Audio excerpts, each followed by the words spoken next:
But they never give in. And that's the winner. Welcome to the American Red Devils podcast. I'm John. I'm Alex. And we're bringing you the best Manchester United news from this side of the pond. Woo, sir. How we doing? Big 3 points on the road down in London, Craven Cottage. Alejandro Garnacho gets the game winner, 93rd minute. You love to see it. United should have killed the game earlier, should have buried it in the first half. Let them in it in the second half. Weren't sharp enough. Looked a little out of sorts. But either way, changes were made. Goal was had.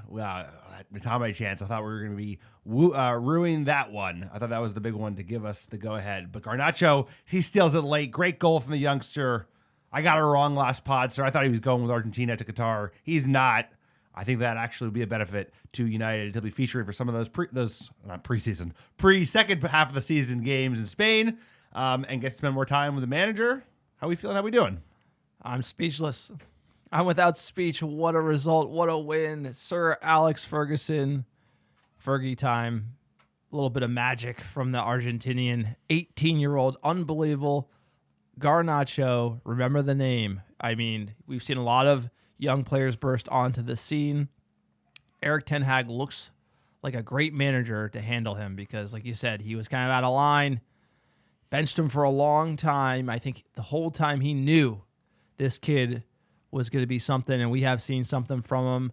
Huge resurgence. It's almost like an advantage to United. He's not going to the World Cup. Yeah.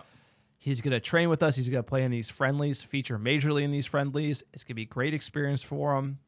Buzzing, finishing strong into the World Cup. Everything we wanted. This game looked like it was going to be another letdown. Not quite 3-1 against Villa, but had that 1-1 malaise. Yep.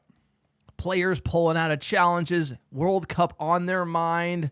Ronaldo not in the team. He's with Piers. The interview's at the drop, sir. The interview's at the drop. I didn't even know it. Exactly what happened when we went to Crystal Palace, the last home game. He didn't show up. Pogba didn't show up. People are out. Ronaldo's out. He's leaving. 100% he's leaving. He's gone. He's going to do a bombshell interview literally while we're on the pod. I think it drops at 7 minutes, 10 p.m. British time, 2 p.m. Pacific. Ronaldo's going to spill the beans on everything Manchester United. Probably not going to look good. Not going to look good. That's a guess, but Ronaldo's going to be out. We need to get a striker in, and the World Cup is around the corner. 7 days to kick off in Qatar. Qatar versus Ecuador. I'm absolutely buzzing. The fact we won in the way we did, and now it's like all eyes on the World Cup, and the World Cup is something that means so much to me and tons of football fans around the world, but it's an exciting time, as well as the holidays. A little turkey, Santa Claus coming to town. Right around the corner, sir. We're going to have Thanksgiving. We're going to have leftovers on Friday and then fly out to the Middle East. But today, it's all about getting the result, and the result is what we needed. We did not want to stumble into this World Cup break after the Villa disappointments and what happened with Sociedad not winning the group. That felt to some like a loss, but today's was an important one. We didn't play at our best throughout. First half, we had a bunch of good chances that we should have taken. But the second half, we won it. And that's what matters. We got the 3 points. Garnacho, like you said, he has the opportunity to continue to develop with the manager. Some of these players that, you know what, they need to get their form back. I think it's going to be a benefit, a la the Martials, the Sanchos, that they have these extra, friendly games, a chance to work out a little bit and get back up to fitness, while players like, Lisandro Martinez with Argentina, or Rashford on the left wing with Luke Shaw behind him. I don't think England's winning it, but players have a chance to kind of represent their countries at the highest level and maybe make a name for themselves as well. Yeah, maybe getting that top 10 World Cup teams. Top 10, baby. Maybe top 10. Your boy Unai won again today, top bro. 10. Beat Brighton. He's on his way. He's right outside the top 10. Oh, he's all about the top 10 here at the American Red Devils. Big Unai fan. This guy loves Unai. You like the American Red Devils. We are for fans, by fans. You want to support us, we think the best way to do so is via Patreon. We don't have any sponsors on this podcast, so help keep the podcast ad-free. Check out our Patreon page. Sign up. Our goal is 100 Patreon members. Not quite there yet. I think we're around 70. So anything that can help means a lot to this small-time operation. Please check out the page. We do a behind-the-scenes episode every month. Give away pin stickers, scarves, shirts, you name it. Also, check out our store, AmericanRedDevils.store. If Patreon's not your thing, buy a scarf, buy a shirt. Everything supports this podcast. Also, check out our website, AmericanRedDevils.com. We have great fan blog content there as well. We're all about getting that biased fan take from the couch out to other fans of Manchester United, because the English press, it's brutal. The journalists covering Manchester United, there's always a negative slant, and we need that pure Muppet take. More of it. Love the Muppets, sir. Give me reviews, sir. Like, subscribe, everything. Speaking of Muppets, one of the great ways that you can support the American Red Devils without spending any hard-earned money is write a review. Write a 5-star review wherever you listen, whether it be iTunes, Spotify, or the like. And we're doing free giveaways because this helps us get found organically by other fans like yourself. All you have to do is write that review wherever you listen. Send a screenshot to AmericanRedDevils@gmail.com with your mailing address, and I'll personally pick, pack, and ship some free ARD gear. Send it right to your door anywhere in the world. Great way to support the pod. We got a great review, 5 stars, coming from Snowbird. Best United podcast. These guys have rekindled my love for Manchester United. They make every show entertaining by talking about what happened in the games before and what to look forward to. I feel like I am sitting back and shooting it with my bros. Thank you, Snowbird. Thank you, all the American Devil fans out there writing these reviews. They go a long way, sir. Over 500 5-star reviews on iTunes alone. But speaking of 5 stars, that Garnacho winner was a 5-star goal, sir. That was great to see. A top 10 goal, maybe, if you're counting it. Top 10. You're a top 10 podcaster. How many times can I get in top 10? Top 10. All right, let's get into it. Manchester United 2, Fulham 1 at the Cottage in London. Let's get into that lineup. Dave says world number 1 in net. Luke Shaw left back. Martinez, Lindelof center back pairing. Magoo nowhere to be seen. Malacia at right back. Eriksson, Casemiro midfield. Bruno Fernandes in the hole. Rashford on the left. Martial up top. Martial starting for Manchester United right before we go to World Cup break. Along on the right. What do you make of that lineup? You know, this is not too dissimilar from the 11 that you and I called earlier in the week when we were previewing the game. I think the only one that was different for us was we had Garnacho instead of Elanga. I like this 11. Lindelof, he's next up with Varane out ahead of Maguire. Malacia, he could play on the right. You know, he got put under a lot of pressure from Willian today, but did an admirable job as Shaw came in at left back. And that midfield, that's our best midfield we got. That 3 is outrageous, especially when Fernandes is playing centrally. And good to see Tony back. You know, let's see how he can do. And Elanga chance to shine, but you know, he was had a quiet performance today. I don't remember anything memorable about Anthony Elanga's game. You remember the striker who had I think scored 6 goals in 2 years and then went to Sevilla and did nothing? That guy is going to come back and save us? Really? What did you think of the 11? Look, he dropped Garnacho to play Rashford in his best position, hoping for Tony Martial to fire up for Manchester United. Everything until now would suggest that he will not. But again, that is just the biased Muppet is Tony Martial's back. English press today has no chance. He's probably going to score 20 goals for Manchester United. 20, sir. 25, sir. You know, but we're dying for number 9. Yes, and he could have a role, but he shouldn't just be like the guy we're depending on. I think to say that based on his history, we need to depend on Tony. It's a little crazy. Just got to remind everybody. Just got to remind everyone. First half, game was scrappy. Fulham at ready to play. Another tough EPL. Is Fulham top 10, sir? I don't know. They are at the moment. I think they are top 10. I think they were ninth place. Ninth place, so another top 10 EPL side away. A lot of top 10 teams. They're playing really well. They're ninth. 5th minute, early kick save and a butte from David De Gea. 9th minute, Rashford lays a nice ball to Martial, who can't shoot quickly enough. It was a little behind him there. And in the 14th minute, it was back and forth stuff, but what a goal from Manchester United. Half turn, round into traffic. Eriksson poked it up for Martial, who turns and drives and plays in Bruno Fernandes, and it's scratched in by Eriksson.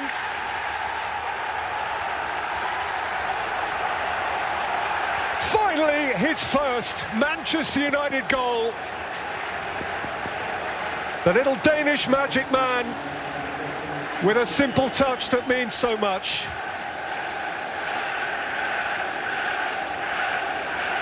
Well, the guilty man is Kearney in midfield. No need for that extra touch just there.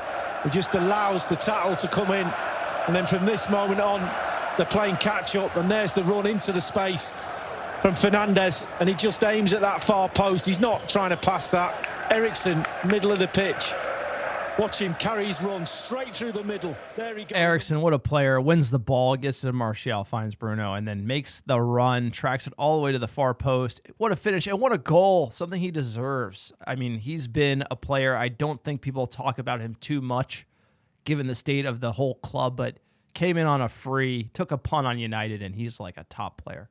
He's a top player, sir. We're talking about individuals that are going to be featuring for their national team, and he's one of the most important, at least for his side, likely to be the captain for the Danish national team. But what an all-around team goal. First, it starts with Casemiro making like a world-class tackle, turning the ball over quickly. Martial, must be said, I agree with everything you mentioned about can't rely on him to be our de facto number 9 for even the remainder of this season. But I think today, other than finishing, everything else was pretty solid. The hold-up play was good on this play as well. Bruno put the ball in the far post, either a shot or a pass. And Eriksson, like you said, got his much-deserved goal. Had a chance for a second one, actually, towards the end of the first half. Really should have scored again, but he's putting himself in dangerous positions, sir. He's a hell of a player. 20th minute, Bruno finds Rashford with a great ball, who should be heading this one. I mean, it was offsides, but the finish didn't look great off his left boot. And again, the headers, obviously, I think everyone's kind of afraid to head the ball now. Everyone knows now if you get hit in the head, doesn't really do you good down the line. But Holland doesn't seem to mind when he's dunking those headers in. So why should Rashford or Scotty McTominay care? 26th minute, David De Gea saves well. De Gea, again, probably not getting enough credit. He was huge in this game, arguably the reason why we won as well, just as much as that Garnacho goal. 30th minute, great chance for Martial, but the keeper gets enough of it to deny the goal. 41st minute, Martial with a headed chance after a nice pass from Luke Shaw, but he blasts it over. And 45th minute, what a chance. Bruno finds Eriksson. He had to stretch, so it was a tough one. He was on the run, had to stretch, just missed the far post. We were trying to kill the game. The intent was there. I feel like at the end of the first half, that was our chance to ice it. And then, Fulham would come out strong in the second. And that's where you have to be concerned, right? Obviously, we're ahead. So if it was in one case, if it was 0-0, then we'd really be frustrated. But we had opportunities, especially at the end of the first half, to kill this off. If you don't kill them off, right, you give more life into that Fulham side, and they came out with piss and vinegar, sir. They came out like absolutely ready to go. And testament to United. They hung in there, but a lot of it was good form from De Gea and some big defending from a couple of our center backs. I mean, again, another second half, it came out flat. 51st minute, big save on De Gea from Timmy Ream, the American going to Qatar. 55th minute sub McTominay for Elanga. And it really was, unfortunately, for the U.S. men's national team, the player that came on and changed everything for Fulham was Dan James, the former Manchester United winger. He was involved in pretty much everything in the 50... Sir, when was this goal? What was it? 61st minute for Dan James. Here we go. His gloves are pretty good as well. Can't do anything about the cross. He just has to wait. Too many bodies for him to come. This is the Tim Ream save here. And Willian can see Dan James. He also felt Kearney arrive. And James follows in! Super sub! Against the club that made him big! He scores big for Fulham!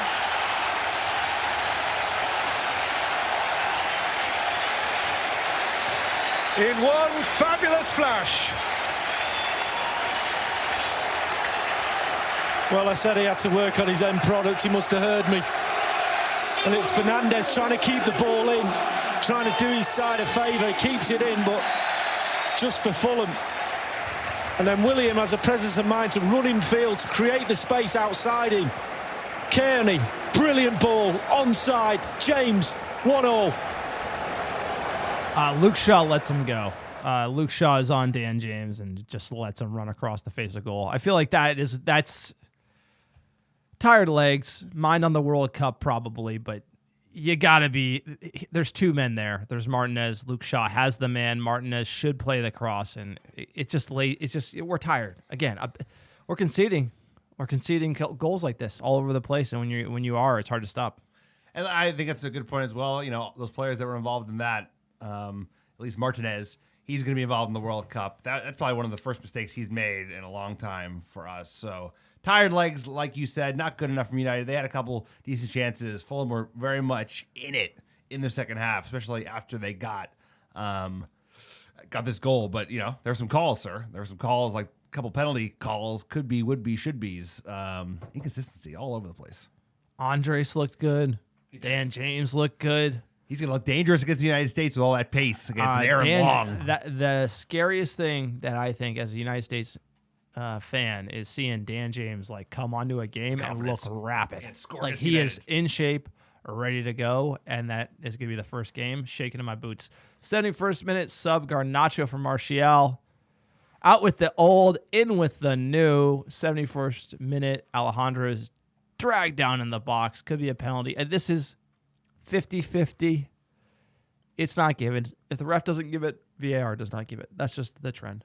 No, 100%. That would have been generous, but like you said, the one that City got a week ago, it was probably just like this. But that's just the way. No, the De Bruyne one there was nothing in that. This was like there was something in it, but not enough to clear and obvious is what we're going for. Clear and obvious. 82nd minute golden chance for United. McTominay sir, my son can head this ball in the net. I 6'4". You got to be good at heading the ball. That's just it. This is unbelievable. This is the chance. Should ice it easy as you like. And it's we had another golden opportunity at a similar part of the first half with Martial, and it's the same mistake. You got to keep that. You got to keep a header down. Rule number one is keep it down. They did not keep it down. I thought this was it. I was worried we would not have another opportunity to take it to Fulham because I thought the pendulum had swung back our way when Garnacho came on. He was just scaring the Fulham defense. Great ball from Luke Shaw. And there was a player on the field who wasn't holding back at all, and that was Garnacho. 92nd minute. Eriksen, Garnacho, Eriksen. Garnacho hasn't stopped. Garnacho has scored in stoppage time. And Manchester United have nicked it.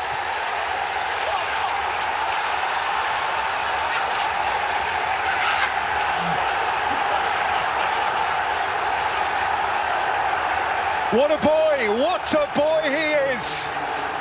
Thrills and spills and all the points.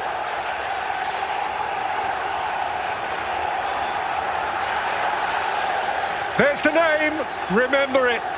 He's now but a kid.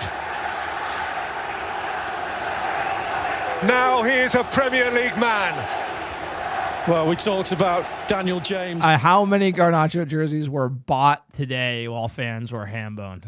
How many were bought? It's thousands. I would say that Garnacho 49, just like people are give me that shirt right now because he's a second coming. I mean, it's just gonna be and him to beat the man. That's incredible. The pace he shows there. The pace, the commitment, the pace, and obviously the ball from Eriksen. Come on. But goal and assist from Christian Eriksen, and he doesn't get credit. He's got a lot to do. De Gea saves all over the board, doesn't get the credit. I do feel that we got to call it the finish here from Garnacho is just incredible. Erik ten Hag, the way he moves his mouth around on a he's a nut job. That guy, he's crazy. You think that guy grinds his teeth? I think he wears a sleep guard. You think he wears a sleep guard at night? That guy's grinding his teeth. Would you calm down? You need to relax there. He's just kind of. You love to see it, and obviously celebrating Armistice Day. All the players wearing the poppy on their jersey commemorating the armistice of World War I. And going into the World Cup with a huge win, a boost from the youth off the bench. Such good feeling for Manchester United. Finishing on a high when you have 6 weeks off, nothing quite like it, because I feel like this is just great for the team for the second half of the season. It's obviously great for Garnacho, who's going to be playing in the next month for Manchester United, with Manchester United. Sir, absolutely buzzing. It's exactly what this club needs, sir. Especially, I don't know, I haven't seen the interview if it's dropped. That negativity could have easily surrounded Manchester United heading into the World Cup, along with some difficult results, right? You drop points today, or God forbid, we actually lost today. It'd be a lot of gloom and doom. And now the fans are going to be excited. The press are going to have less to grab onto. And we're not going to have the same level of negativity, but as well, the team, right? The players that are going to be sticking around and not featuring for their national team. That looks like a doozy. You just pulled up.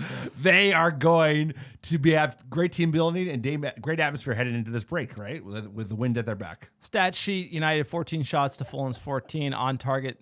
Manchester United 9 shots on target to Fulham 7. Possession 47% to 53%. Sir, I mean, what a great day to celebrate. Even on the stat sheet, look, we have to be real. We kind of limped into the World Cup a little bit. We got saved by some magic from Garnacho, but the vibes overtake any of the fact that we're going to be off for 6 weeks. You have so many players playing the World Cup. We're almost hitting the reset button when we come back. It's almost like a second season. How you finish this one, it doesn't matter. We can finally look at the table. We're going to get to that, and we're in a good spot. That's all you could ask for. Enjoy the World Cup and then come back ready to rock. Aged 18 years, 135 days, Alejandro Garnacho is the youngest player to score the 90th minute winner for Premier League side since Federico Makeda did it against Aston Villa in April 2009. You and me were watching that match in New York City, sir. And we went on to win the league as well. What a year that was. And Eriksen is the first Danish player to score for Manchester United since Peter Schmeichel scored in UEFA Cup in 1995. That is unbelievable. What do we know? Let's check in with the manager, the crazy teeth grinding Erik ten Hag. You look understandably delighted at the end there. What did you say to Alejandro Garnacho when you celebrated him? Well done. Well done. No, it's clear. It's a massive win, this. And Alejandro Garnacho had a big impact, clear, in that win. He finalized, and also always is then the spotlight on that, and that is also justified because it was great finish, and that's what we expect from subs coming in. But you have to do it, and I'm really happy with this progress. We have an extra player in the squad, and I'm happy for the academy that they bring out a player. Happy for all the coaches. Really well done, good work. So great, but also I want to emphasize the way we scored that goal, all the way from the back to the front, outplayed the composure, and I think it was a massive, brilliant assist from Christian Eriksen. When you gave him his first start recently, Eric, could you have foreseen the impact he'd have over the next few weeks? The first start, the first goal, 2 assists on Thursday night, and now this. Yeah, it would be weird if I said, I knew that before. No, and that is you. It's a little bit, let's say, the feeling what you have. It's also you need an eye for it. Yes, but sometimes I'm wrong as well. But in this case, we of course we have that discussion with my coaches, and I saw his improvement in the last months. And you could see his potential, and for me was that the point to bring him in, but that he should have such an impact that you can't think that before, but he has, and this shows the real talent, what real talents can do, but it's only for him still a long way to go. You have to keep his feet on the ground, just as the whole team now, but he especially, he has to do much more investment because he will be recognizable for everyone, so it's much more important every time to confirm it. And all right, he's got a lot to say about Garnacho there. You know what I just realized, sir, that when hopefully Ten Hag doesn't depart for a while, when he does depart the club on the intro, it's just his only thing we're going to put on the intro is huh? Let's not talking about that. He goes huh? The inevitable sacking of our currently beloved manager. He'll just get like a huh? The cynic in you is already criticizing the man. Give the man a chance. I'm not criticizing, but like look at the sweater. He kind of has like a Bert and Ernie huh? He's a hard man to please, sir. Hard man to please. He likes what he sees about Alejandro Garnacho, and there's a lot to like. He wore the down hoodie. Great call on the style and the outfit today. I think Ten Hag nailed it. That was a late winter outfit. He got the down jacket hoodie. We should grade that after every game. I'm glad he dropped the turtleneck blazer with the little like Still the red and turtleneck. white. Turtleneck with the. He got the turtleneck with the down hoodie. That's a little. That's Ten Hag. Very Listen, that's European. like a Tuchel look, right? Isn't that like a PSG Tuchel look? Old school Tuchel. You think Tuchel's Yeah, gonna it's like- you think Chelsea's gonna bring back Tuchel? I'm at the hoodie. Guy It's grandfather's a good look with the grandfather's hoodie. not I'm doing just great. like, you got to comment on the hat and then the hoodie. Huh? I mean, he didn't really say much You there. cut me. Yeah, that's what good managers do. They don't give you nothing. The fact that you're like, when we cut him after we eventually fire him when it goes to shit. Sir, we'll every put him in the manager, intro. when you edit the intro, every manager When he, gets how an about when he audio wins the clip. title? When he wins the title, Hey, God, when he wins the title for United in 2-3 years, does he get on the intro? Title winner, number 21. Look, Ole was our manager for 3 years. And when he went out, it was sorry for smiling. It's like that. That's it. That's all it. you are. That's all he is. It's just sorry for smiling. You know, it's just brutal. So but sorry. It's the way it is. Look, it's a special day. Today's the day we unwrap the table, take off the ribbon, take off the wrapping paper. Here we go, sir. I haven't looked at this yet to date. Arsenal, how are they first? 37 points. They've only played 14 matches. Don't worry, they will bottle it. They will. Man Shitty, 14 matches played, 32 points. They are bottling it, kind of skidding into the World Cup. I think the World Cup on the minds of a lot of these players. It really There was a is. lot of challenges today. Lindelsoft pulled up. Rashford I saw pull up. Like a lot of players were pulling up because they are playing in 7 days in Qatar. So I think it's good where we end up finishing. Newcastle, 15 matches, 30 points. Tottenham, 15, 29 points. We have 14, 26 points. With the game in hand, we are even with Tottenham. I think that is great. Obviously, Scouse Bastards right behind us in 6th. Then Brighton, Chelsea, Fulham, and Brentford. Aston Villa still not in the top 10. The World Cup obviously starts in the week. But, sir, how are you feeling about that table going into this unprecedented World Cup break? I think all things considered, given the amount of players that we lost at the end of last season, given, end of contracts or other items, and he obviously spent quite a bit of money, but we've had some injuries, we've had some inconsistency. I think we'd be very relieved with the performance today. It's also, we had one of the hardest schedules of the first 14 games. We played everybody in the top 10, the actual top 10, sir, not our pseudo top 10. And we held our head up. By and large, should have beat Newcastle, got that draw, big win against Arsenal. Would have been nicer if we didn't get embarrassed by City. But since then, since the beginning of October, United has played very well. And I think, more to be built on, especially given what we're hearing from the tea leaves in the news we'll talk about in a second. If he's getting real ability to kind of craft this team and get rid of players that he doesn't rate and bring in new players, then over the long term, we will get to a good place with this manager. He gives me that confidence. Or not.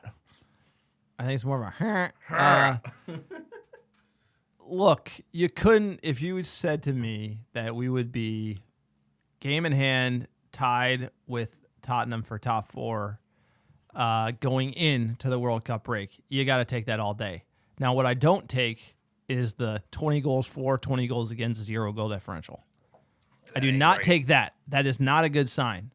That is the one thing that makes me think that most likely it's Hans and Franz after World Cup break, because that is just gravity. It's going to come eat you. So you got to start changing that dynamic because we're just inconsistent. Inconsistent in attack, and honestly, this past week has been inconsistent in defense. Obviously, there's a reason for it. We're tired. Now, that is the manager battling the squad and the rotation, but hey, we got to take it because how teams look going into the World Cup, a la Arsenal, is not going to be how teams look coming out of the World Cup. It is going to be night and day. You're going to see Liverpool go on a run. You're going to see Newcastle go down. You're going to see Arsenal bottle it. You're going to see Tottenham go on a run. It's going to be every which way. It's going to be so different. I like the games we have scheduled. I like the players who are going to be around. The youngsters are the ones I think Ten Hag really needs to evaluate and make calls on. January transfer window is coming up. I think this is an unprecedented break that Ten Hag, and if we had a director of football, they can make some key decisions around youth players, evaluating our talent, and then figuring out what we need in January. Obviously, we do know we need a striker. We need a right back. But deciding on Fred, deciding on Magoo, these are the types of things that are going to be critical.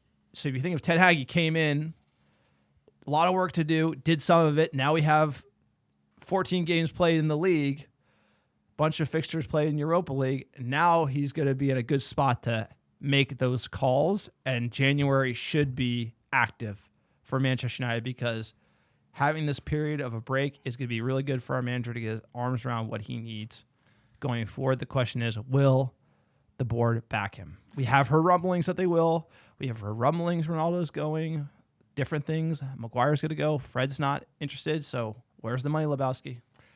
No, you look at the goals for, the goals against. Goals against isn't great when you look at the teams above you, but half of those goals were the City game with 6 goals conceded and the Brentford game with 4 goals conceded. So it really what you need to figure out, one of which would be by upgrading a 3 Maguire. against Villa, right? Right, that too, right? There you go, 13. Inconsistent. But you need goals. This team is not scoring enough goals. We need a number 9. Even with Ronaldo, if Ronaldo stays or goes, we need a number 9 in January. Less of a priority than a backup right back, which I do think is also important given that we're going to overly rely on Delo. He's going to go feature for his World Cup side in Portugal.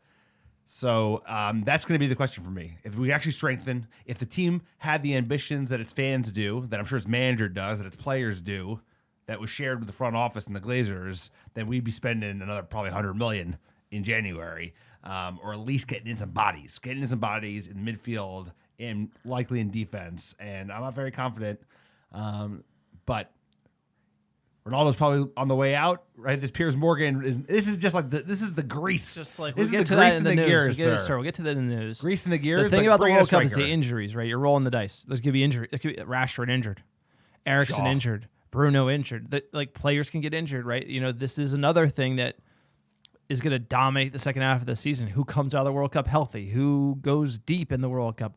So obviously we're rooting against England. Yep. As the United States men's national team, but you're also rooting against England as a United fan because you want England to go out early so that players don't get injured and they don't come back tired. There's tons of different ways to look at this tournament. It's going to be crazy to think.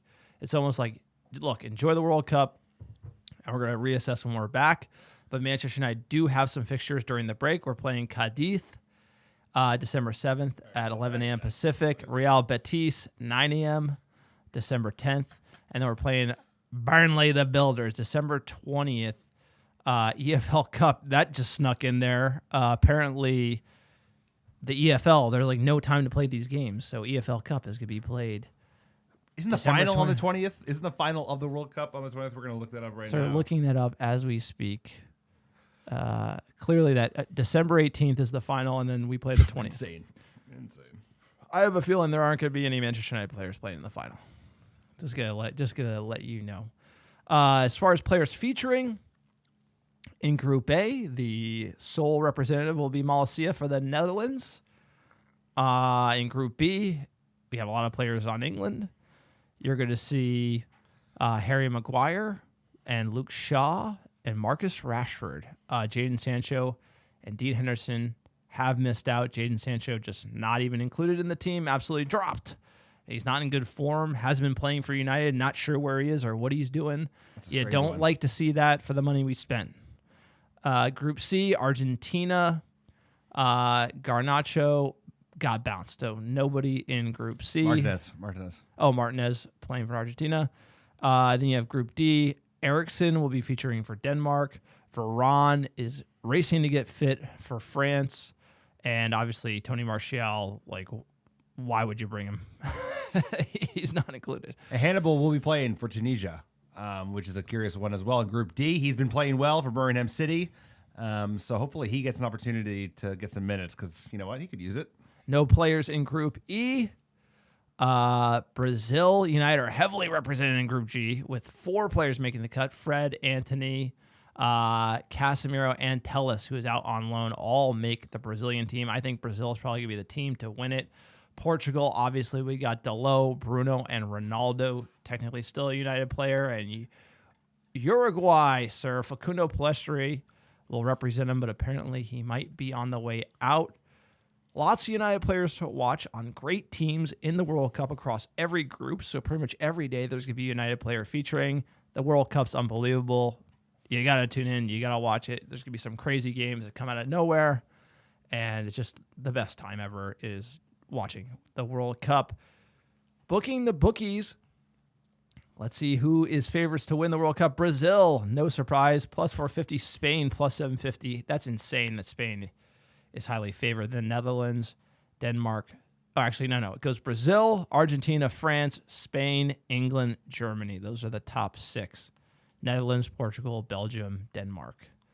Sorry, USA, plus. All the way at the bottom, bro. Below Wales, below Senegal, below Serbia. That's about Below right. Mexico. They know about our coaches.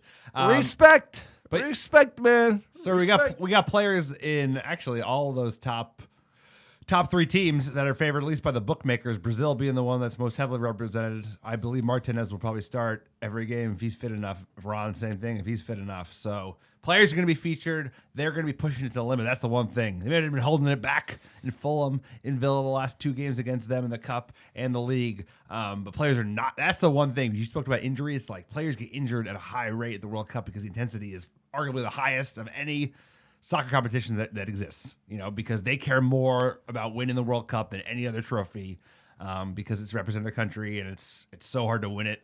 Soccer. So, U.S. soccer. Soccer.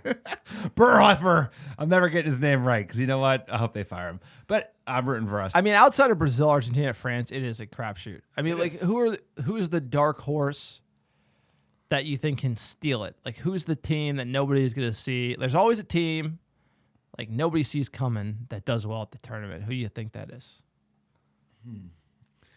Like the Danes, I don't know what group they're in. They can I have was a gonna run. say Denmark. Yeah, I don't know if Portugal because Ronaldo's in such poor form. Uruguay, they got a decent squad. They could go. They could get frisky. They're a deep team. They never perform though. I think the Danes will surprise to the You're good. biased. You get the bias. I can see Canada. I can see Canada doing Uruguay well. never play like the Cavani. Portugal just too many whingers. I'm 25% Portuguese. I'd root for them, but they just whinge. They're throwing their arms up everywhere across the field. It's just you can't win that way. I have a bad prediction, which is I think Canada is going to be the darling team that overperforms, does well, and we're going to underperform. And everyone's going to be talking about Canada. How dare you? Sir. I know we got some Canadian listeners. They won played better than we did. They did. I mean, They got a real coach. they do have. Yeah. It's defining real, but yeah. It's Chiefs things in first place. So there you go. So you're right in Denmark. I hope Eriksson. USA is gonna win it. That's the prediction on this podcast. Plus America 12,000. Devils. Bank on it. Take all your FTT coins, put them in USA to win the World Cup, sir. Who you got winning it? I got USA all day. It's America Red Devils. USA, we're gonna win it. We gotta win one. We gotta win. I hope we win it while I'm alive. Talking about thirsty and hungry. You ever been a team hungry for a trophy than the United States national team? Jesus. Absolutely, we need to win. Let's go.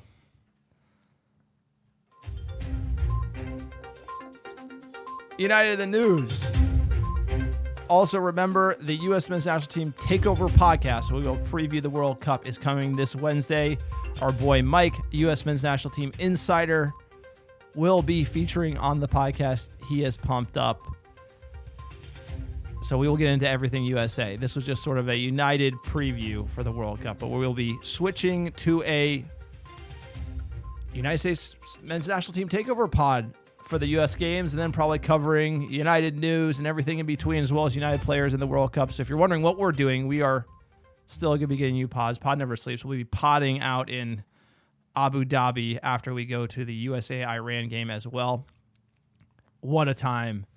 World Cup on the agenda. Can't wait. I can't believe it's right here.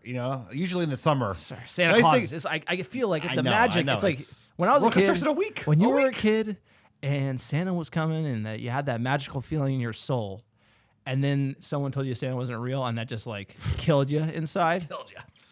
That feeling is what I get with the World Cup. The World Cup is like Santa come and give me gifts. That's the only thing I can relate. The World Cup is such a special thing for me. I get that feeling of just it's magic. It's I don't know. There's nothing quite like the World Cup. The entire world playing the same game, qualifying over 4 years to come. Lay it on the line. The national anthems before the games, the fans in the stands, everything about it is just. It captivates the world for a month. It's awesome. It's awesome. All the controversy around the bid, FIFA the host country, etc. We can forget that for now and just enjoy the tournament. It's going to be a great tournament, hopefully. The Qatar labor formats. treatment doesn't make me feel warm inside like Santa Claus, to be clear. But just like the idea of the competition, like just The like World the World Cup Cup in itself, general, what it like, represents. whether in South Africa or in Germany, something about I've always tuned in and watched all the World Cups, and it's just amazing. It's just 3 games a day, 4 games a day, every day. The group stage especially is that amazing phase where you see small nations come out of nowhere, amazing goals. It's just great stories, and Can't wait. Let's go. can't wait. But let's get into the United news. At Fabrizio Romano, Manchester United are in talks to get his contract extension done and agreed as soon as possible after he scored that goal today. Shocker. So literally United is putting this out. Sign him up. Sign that man up, and the fact they haven't had the extension. See, if I was director of football, it would have been before. done. You would have done this before. You would have been done, but United wait. They're gonna have to pay him money, and then Here we go. big bit of news here. This is happening while we're doing the podcast. It just dropped. Piers Morgan interview with Cristiano Ronaldo. We're pulling these tweets up live on the show, so you got to give us a little bit of credit here. Gonna play a clip from it. We have no idea what he says, so this is just who knows how this is gonna go. But I just see I see the numbers on Twitter just bing, bing, bing, bing, bing, bing. All right, here we go. They're trying to force you out. Yes, not only the coach, but the other 2 or 3 guys there around the club. At the senior executive level. Yes, that I felt betrayed. And you think they're trying to get rid of you? Honestly, I shouldn't say that. I don't know, but listen, I don't care. I'm always people should listen the truth. Yes, I feel betrayed, and I felt that some people that don't want me here, not only this year, but last year too. Okay, sorry for that loud noise. I like the intro. It's a 30-second cut, but Ronaldo is claiming he is being forced out at Manchester United. Can you believe it, sir? I mean, this is a complicated situation, sir. I can't believe that he's going Piers Morgan week before the World Cup, right as United win their last game before the break, and he's going full out, which makes me think that no, they're not letting him leave on a free or by his terms because he wants out. He wants out more than anybody, and to flip this back on United, we're pushing him out. It's a combination of both. He doesn't want to be playing for Manchester United. He's made that clear since July. We should have gotten rid of him, but Joel Glazer, he thinks he knows better. He does not. It hasn't worked out, and he wasn't available for certain games. He walked out early out of Old Trafford. Wasn't available this week. Well, there's a lot of the thing about it is I'm just making a point. Okay, he first of all, you're a Rooney guy, right? I'm a Manchester United guy. Yeah, of course, but Rooney's career at the end wasn't so great, right? So it's there is when you're a legend of a team. And look, Rio Ferdinand. How did Manchester United treat Rio Ferdinand? Great player, came in, won everything, absolute legend in the game. Ed Woodward didn't give Rio Ferdinand the heads up that he wasn't going to re-sign him so that he could know his last game for the club and show his appreciation to the fans. They literally played away, and Ed Woodward walked into the locker room on the last day of the season and said, "Yep, you're not here anymore." No concern, no care, no empathy, no nothing for another legend of the club. Wayne Rooney's end to his career didn't look so great under LVG. That's kind of leaves a bad taste. And so it's no surprise to me that Ronaldo's, status, however big his ego is and whatever, it's just, we're not going to treat him right either. And so this whole pissing off legends that have done well for United seems to be the status quo. So maybe Ronaldo is the most sensitive guy and he's going to take it the worst, but I do think there was an element of bringing him back, firing the manager. Things have just not gone well since he's been back, and obviously United don't know how to handle these delicate situations. So the fact he says he feels betrayed by the club, as a fan, you don't want to see that. I don't think you would want to see that. Now, you could say Ronaldo is such an ego and he's such a or whatever, but at a certain point, I don't think we've treated other legends well, so it's not a surprise to me that our front office doesn't know what they're doing and would make a legend of the club feel like he's going to get the boot. Yeah, I don't think this is the appropriate comp because that was explicitly the Glazers, Woodward and Co. disrespecting multiple players, Evra, RVP, like etc. Vidic, Ferdinand, they all got like kind of like spit on the way out. This is like he's calling out the coach first and foremost, and that something that. Dude, he's gaslighting because at the end of the day, he hasn't shown Erik ten Hag a ton of respect. He hasn't made himself available. He wasn't available for summer training. He pieced out, was like, I'm good. Has left when he wanted, showed up when he wanted. So, sir, you're only seeing one side of no, it. You understand? It's I'm outside late. in. So, you like, want to let me finish my point? Or no, you but, want to like, cut me off because I know you're a Ronaldo just saying, guy? no, but all you're saying is, like, everything I can see from the outside, Ronaldo sucks. Now, obviously, hold who on a knows second. how their manager has treated him, you know? I wasn't, but you were talking about how our front office treated him and how the people who were in charge of the football club treated him. I don't think we know what we're doing. That is the situation that was handed to Erik ten Hag because he wasn't allowed to get rid of him this summer, even though he wanted it. Joel Glazer superseded him. But don't act like he treated him the same way that, like, what's it called? Woodward traded Evra because he was like, hey, you got to show up to practice, you got to run hard, and he played him and he didn't play well, and then he didn't play him, and now he's pissed and didn't show up. So, like, he's doing just as you much don't like disrespect. Ronaldo. Okay, good. I like Ronaldo, you know, but I'm you just know, calling like I see it, and you're calling it like as a Ronaldo Muppet. I'm not calling it like a Ronaldo Muppet. you think you are. He says, quote, I don't have respect for Erik ten Hag because he doesn't show respect for me. If you don't have respect for me, I will never have respect for you. Look, that's Erik ten Hag and Ronaldo's relationship in a nutshell. So if you're a coach and then that's your one of your top players and that's what your top player has to say, like, yeah, you say Ronaldo's wrong, ten Hag's right. I say, hey, like, I think this whole situation was mishandled. I think it was mishandled by the board because they kept him when ten Hag didn't want him. I think the outside looking in, ten Hag didn't want Ronaldo because he's not going to press and he's not going to listen to him because at a certain point, Ronaldo is ultimately almost bigger than any team because he's just like this mega star. So he's not going to listen to Erik ten Hag. And that's not a good dynamic. So the DOF should have saw that and got rid of him. Ronaldo wanted to leave. Ten Hag didn't want him. He should have left. Now, Ronaldo doesn't leave. You got to deal with it. And I can say I don't think the front office dealt with it well, and I ultimately don't think Erik ten Hag dealt with it well. But ten Hag doesn't need to deal with it well because it's his team and Ronaldo's not in it anymore. And that's ten Hag's view, and that's not a wrong view. So there is two sides to the story. Ten Hag should basically play who he wants, and if Ronaldo isn't in his team, then whatever. But there is the sensitivity about him being a club legend and trying to get that right, and clearly we botched it. You don't like to see this. I'm not taking a side. I'm just saying you don't like to see a club legend like Ronaldo being mishandled by the front office, mismanaged by the manager, rightfully or wrongfully, and having him disenfranchised going to talk to Piers Morgan. I don't think it's a good look for the club, and you don't like to see it. This is not good for anybody. That's what I'm trying to say. I 100% agree with you in that regard. At the end of the day, he didn't bottle it because it was bottled by the Glazers and the people running this club at the end of the day who have no idea what they're doing, are not qualified to do it, and have shown for the last 15 years that they're inept at running a top club like Manchester United. But I, in my book, Ronaldo's been a lot more disrespectful than Erik ten Hag was the other way around. At this point, it's a shame because the whole thing's a fucking mess, and the press are going to jump all over this like catnip in the lead up to the World Cup. They're going to make an ongoing story about it, and the best thing that possibly happened is like they mutually agree to cancel the contract, and he goes on with his life, plays in the World Cup, and joins someone as a free agent in January.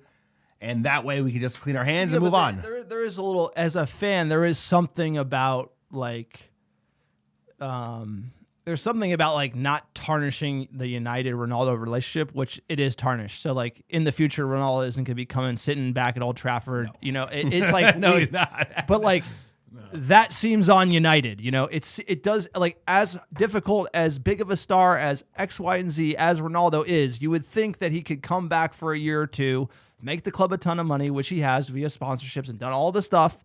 And you think we could just like not piss him off to the degree where he's like, I'm betrayed by the club I used to like. That just seems like a United issue. However it went about, 3 managers in the time he's been here, it's been mismanaged, and he should have been able to leave in the summer. That was the solution. I don't like to see like a legend of the club. Like I don't want David Beckham to be like, United betrayed me. I don't want Rooney to feel that either.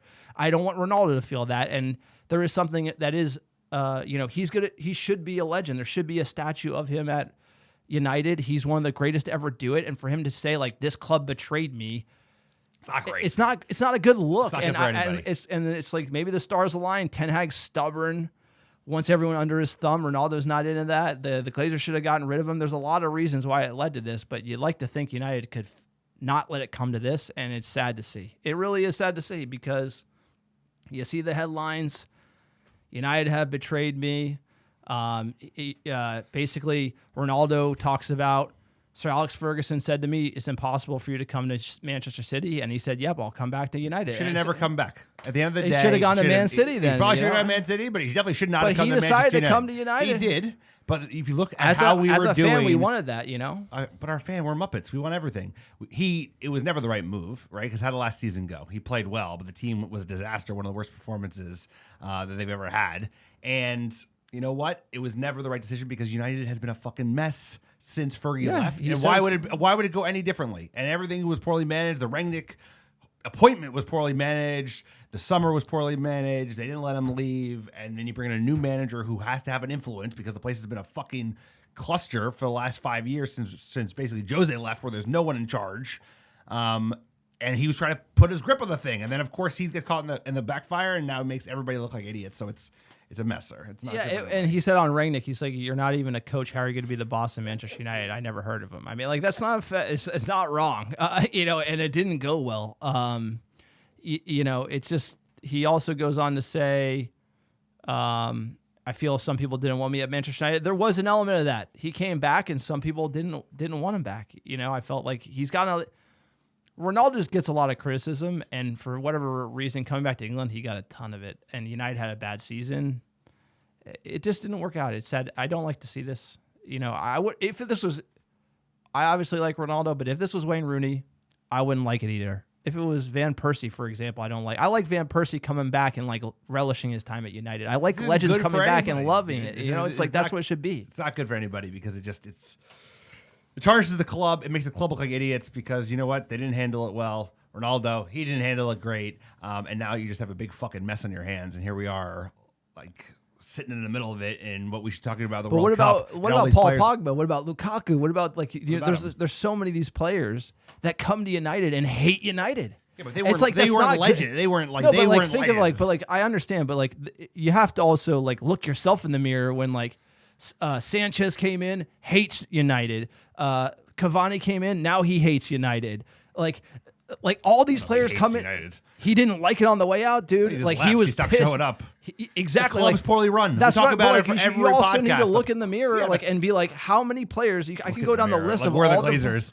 I could go in, I can go down the list of players, big players we signed, and then like they all hate United on the way out, and like that is something about this team that we got to realize that like players used to come to United and love United, and now they what hate changed? it. What changed? Well, the Glazers running in the ground, but it's like a good. It was run by Ed Woodward, who is fucking literally throwing like. Forget like Harry Maguire will leave Forget the Sanchez's United, and the Pogbas and Lukaku's. These like never was players. I'm talking about like Those we treated players like dirt that were fucking legends for Manchester United and legends of the game in Ferdinand, Vidic, Evra's, RVP. Dude, we literally like that was Ed Woodward. That was the guy that was in charge after Alex Gill and Sir Fergie left. And he was the man, bro, and he was the reason this club has like tarnished our reputation in the global stage with players that were former legends or just top players in general. So like Alexis Sanchez, why did we sign him? Who knows? Lukaku, why did we sign him? Pogba, why did we sign him? It was all poorly managed, and that's where we are today, sir. So Eric Ten Hag, he's the man, but he's left holding the bag and we left with a fucking mess that he didn't want. He didn't want to have the Ronaldo show, and now it's going to be all the Ronaldo show. Piers, baby, Piers. Well, he's gonna go. So sad to see. You don't like, and also just for me as a fan, and even like the health of the team, it's like you don't need the Ronaldo stuff around. This summer was the way to like cancel the deal, let him go to Sporting. I can't believe they didn't do it. Getting into some other transfers, another player who will not like Manchester United after he leaves, Harry Magoo. Also, Fred probably won't like Manchester United either. You know, it's a tough place to play. Heavy wears the shirt. The expectations are high. Fans are harsh. Press is harsh. Players are leaking. Factions, you know, throwing people under the bus. Like Rashford going at the fans last season. Like, it's probably just like it's not an easy place to play. And again, it's just it's getting a little crazy with social media and everything. But you know, Harry Magoo, good to go. How do you feel about this? £80 million, record-breaking fee for a defender, will leave. and not like Manchester United. Well, I don't really care about Maguire not liking Manchester United, but the good thing is, if this is true and it's coming from a top publication, Guardian, this is the right move. He doesn't fit the squad. He's not good enough. He should have been sold this summer when Chelsea would have let us recoup like probably quite a bit of the money. They probably would have paid $55 million for him, which would have been a great deal for us because he's not good enough at the end of the day. And he certainly can't be Manchester United captain. It's a shame. It was a lot of money that was fucking blown. But that's just the way it is. You got to cut your losses. And on Fred, I thought like maybe you give him a couple of years contract. Yeah. He clearly doesn't rate him at all. It makes sense. He's not a good enough passer, inconsistent, and doesn't rate him. So Fred's gone, and hopefully he's given money to go spend elsewhere because that's what we've seen, sir. Sometimes when they let players leave or sell them or find a market for them, they don't replace them. A la Lukaku still hasn't been replaced. Like Fred is the one that is like, if you're running a club the right way, you're like, thanks for the 5 years. Yeah, thank you. Like you never really did it. Donnie, thanks. Like you go down the list, you go down the list of players, and like Lindelof got to go. Like another player has got to like not good enough. You can't be like, it can't be a Band-Aid. I feel like there's too much duct tape on this team. Gary Neville, who is a hypocrite and everything, and all the stuff about Gary Neville just like yammering. But the one thing he said is like, you spent $240 million, where'd it go? It's true. It's like you spent that much money, I don't even notice when I look at the team. AWB. It's like you spent over $1 billion, and it's just gone. Like you spent $80 million on Harry Maguire. That's it. That's all you need to know. The fact he's going to the World Cup, that's a crime. Whatever. It's England. Who cares? It's good for us, sir. He doesn't play. He played like 2 games that he looked horrible. He came on. He's like gonna go. He's literally gonna go start. He's in our group. He's like our first game. It's exactly what we want. He's a chaos agent in England. It's gonna do the USA a big solid. No, but it's like he doesn't play. He's literally horrible. You gotta put on your United States hat. Southgate is going to start him off the bat. It's like going to be like, are you nuts? But our manager is going to play Aaron Long, sir. So it's like it's all relative. I Aaron Long. What a group. All right, look, that's Wales it, sir. Wales are winning the group. Sir, that's it. Let's get to the fan questions here before we go today. The Ronaldo news, heartbreaker. I know. It's a bummer. Heartbreaker, sir. Heartbreaker. Ugly. This is at least these questions are probably before only Ronaldo news Manchester broke. United could just ruin Ronaldo. It's like only they could just ruin him. At Mike United Mets, quote, given the start to the season, not much more we could ask for going into the World Cup. If Sancho can start firing, we have some real options on the wings. And with the number 9 in January, we can push on, hopefully challenge for trophies. Safe travels to Qatar, sirs. Really appreciate it, Mike. That is a great point. Sancho not going for England. Hopefully he can get some sun in Spain, find some form. That is a benefit to United, Sancho not going to the World Cup. It's absolutely true. If he was in top form and was going, that'd be great. But he is just out of it. He is a question mark, like you said, spent big money.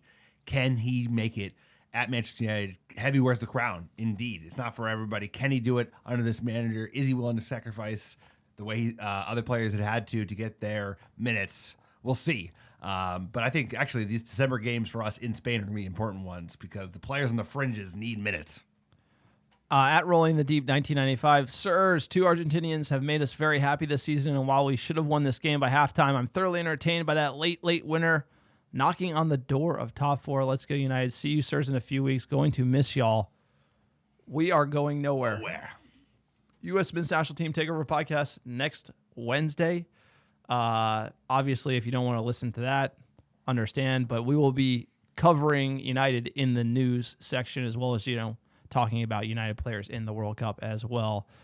Ronaldo. I'm sure we'll be talking about Ronaldo. Invariably. This story's just getting going, sir. Sorry. Sir, you don't like to poison the well. You don't like to see it. There's there's two sides to that. Look, there's in a breakup, nobody's innocent. Ten Hag's not innocent. The Glazers aren't innocent. United's not innocent. And Ronaldo's not innocent. That's how it is. But it's a breakup, and it's going to be a messy one, and you don't like to see a legend of the game break up with Manchester United. At Ty Kircher, bailed out by Garnacho. Wasted chances add up. But thank goodness we got 3 points in the end. Need to work on that clinicality over the break onto the World Cup. And at Jamal Mota, Sirs, Garnacho, get in. Overall, that was a pretty crap game. Felt like last year. Our defense put in a real shift, but we really need a striker. What a way to go into World Cup break. Let's hope our internationals play well and that the board backs the manager. That Shout is out. it, really. Well said, Jamal. We need a striker. We need a striker. We really do. I hope they back the manager over January, and I hope the players play well. I hope the players that are looking to kick on in the World Cup, have a contribution. Look, that is it. That is the podcast. You like the America Red Devils. We are for fans, by fans. Support us on Patreon, patreon.com/America Red Devils. Write a review where you listen or like and subscribe. Check out our website, AmericaRedDevils.com. Also, check out our store, AmericaRedDevils.store. Top downloads, top 10 downloads. Top 10. Last 7 days. Top 10. So top Mr. 10. Top 10. Villa. Okay, number 1. How you doing? Johannesburg, South Africa. Jayburg, Plymouth, UK. London, England. Land O'Lakes, Florida. Atlanta, Georgia. Los Angeles, California. Ashburn, Virginia. Ankeny, Iowa. Chicago, Illinois. And last but not least, Dallas, Texas. Appreciate all the American Devils listening week in, week out. We couldn't do it without you. Big games coming up for everyone that's going to the World Cup, because guess what? It starts in a week from today, and the U.S. is featuring the following Monday against I can't handle mighty Southgate's men. No, it's against Wales. Oh, Wales. I mixed it up. That was last time we played them first. Wales, it's going to be a big one as well. I know last time you mean 2010? Yeah, 2010. No, I don't think we played them first either, sir. But, nice try. I try. Look, it's going to be a great World Cup, sir. Top 10 World Cup of all time. And we're going to leave you with a classic here. As always,